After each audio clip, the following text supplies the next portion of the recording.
I knew instantly that she was having an affair. But just days later, my cousin called with a sinister plan. Buddy, I have bad news. But I also know how we can get brutal revenge without ending up behind bars. What happened next was the ultimate payback.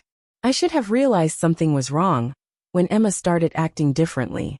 We had been married for 8 years. And while our relationship wasn't perfect, I thought we were solid. We had built a comfortable life together. She was a senior consultant at a high-end luxury firm, and I was working my way up in the finance sector. Our schedules were hectic, but we always made time for each other. At least we used to. Lately things had changed.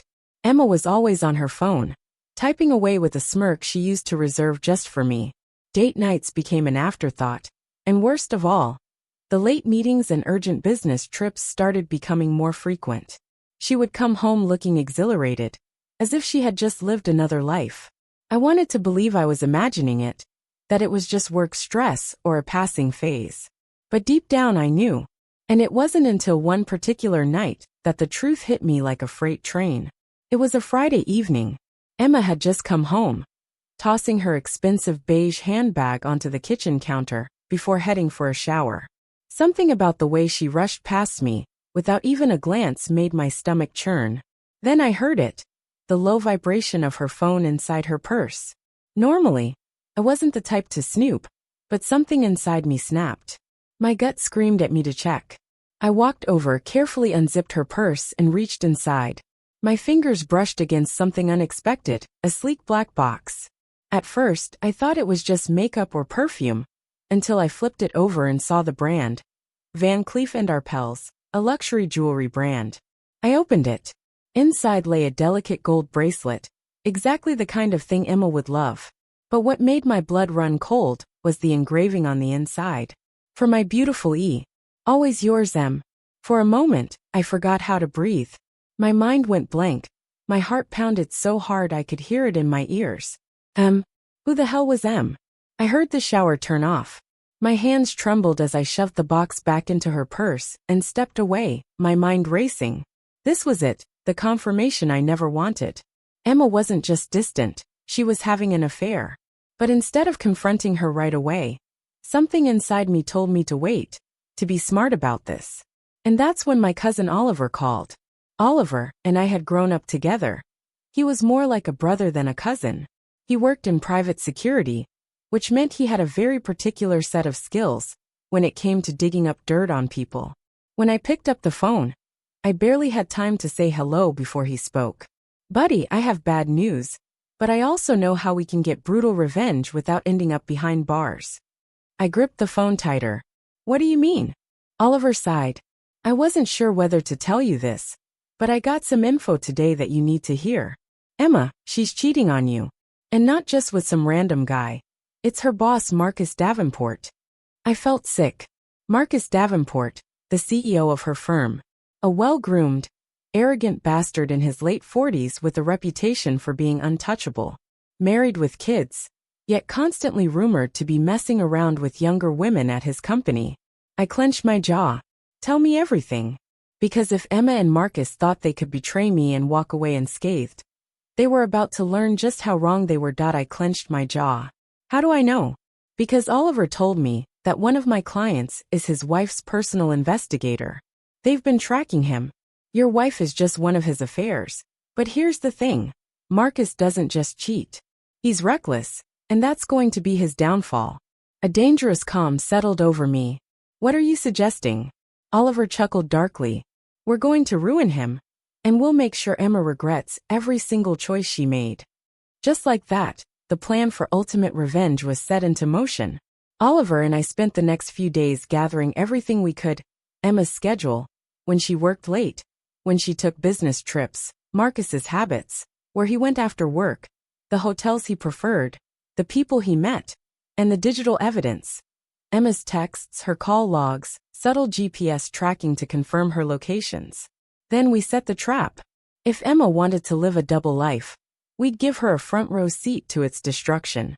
Marcus had a favorite place, a luxury hotel in the city, where he liked to meet his women. With some careful planning, Oliver arranged for us to get access to the penthouse next to Marcus's usual suite. The plan was simple. Emma had told me she had an important business meeting on Friday night. I already knew what that meant, so I played along. I kissed her goodbye that morning, acting like everything was normal, then watched her drive off without a care in the world. Later that night, Oliver and I got into position. Hidden cameras were set up in Marcus's suite, not just to catch them in the act, but to broadcast it to the right people. As Emma and Marcus met at the hotel, laughing, drinking, kissing in the privacy of the suite, the footage was being live-streamed directly to Marcus's wife, his board members, and Emma's closest colleagues. But that was just the beginning. As things started heating up, Oliver made a call. A hotel staff member, working with us, knocked on Marcus's door. "Sir, we've received a security complaint. We need you to step outside immediately." Marcus, startled, wrapped himself in a robe and opened the door, only to be greeted by his furious wife and a small crowd of people, including 2 of his company's board members. Emma, half-dressed, stood frozen in terror. Just when she thought it couldn't get worse, I walked in. Her face turned ghostly pale. "James," she whispered, her voice trembling.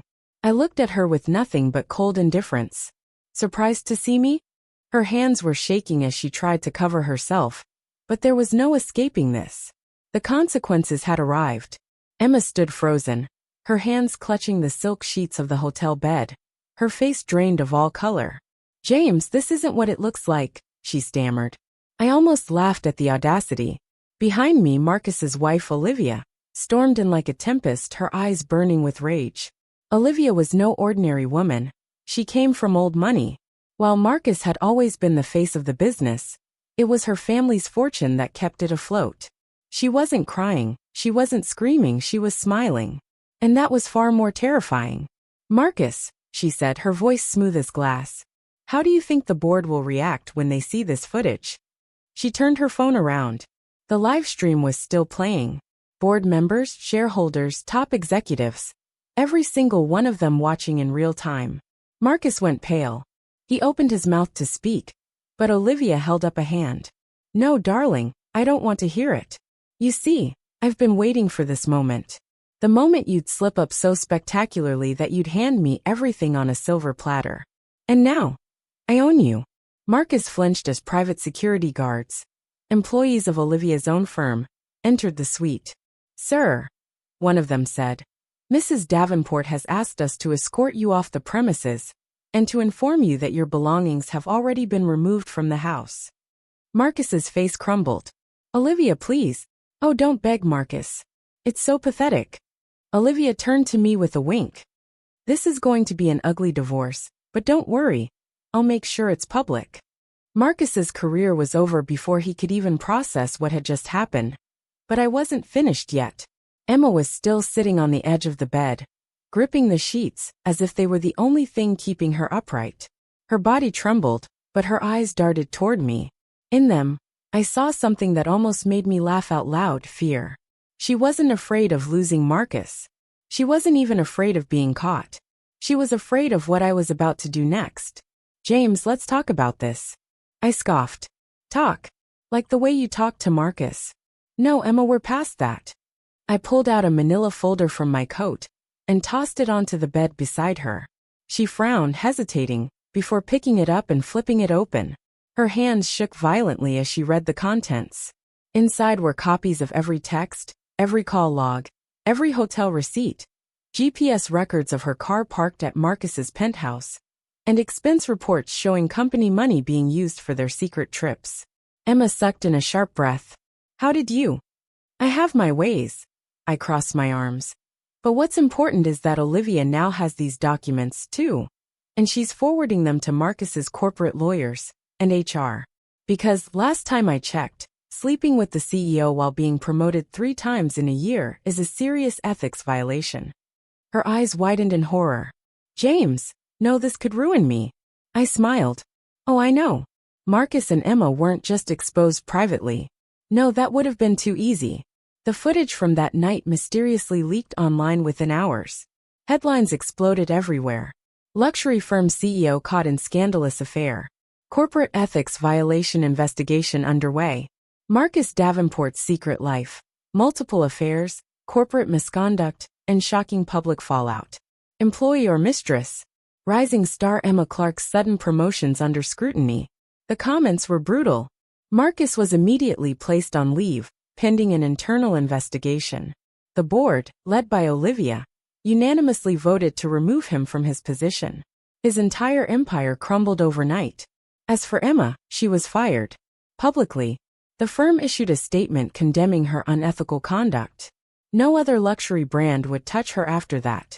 Her entire career, the life she had built by stabbing me in the back, was burned to the ground. A week later, I was sitting in my favorite cafe, enjoying my newfound freedom, when my phone buzzed. It was Emma. I let it ring, but then a second later, I received a text. Emma, James, please, can we talk? I chuckled and deleted the message. Then, I received another one, this time from Olivia. Olivia, cheers to victory. Let's have dinner soon. I smiled. That woman was ruthless. I had to respect it. As I stepped out of the cafe, breathing in the fresh air, I realized something. For the first time in years, I was free. No more lies. No more betrayal. No more wondering if the woman I loved was secretly tearing my life apart behind my back. Emma and Marcus had gotten exactly what they deserved. And as for me, I walked away and never looked back. Betrayal is a lesson. Revenge is an art. And freedom, that's the masterpiece. Thank you for being part of this journey with me. If this story moved you, give it a thumbs up and consider subscribing to Lauren's Story. I've noticed that over 80% of you watch these stories, but aren't subscribed yet. One simple click helps bring you more powerful tales just like this. By subscribing, you're not just following a channel, you're joining a community that values deep, meaningful storytelling. Let's continue exploring these heartfelt journeys together. Don't forget to hit the notification bell, so you never miss our next gripping story. And if this story resonated with you, share it with someone who needs to hear it. Your support means the world, and together, we keep these stories alive.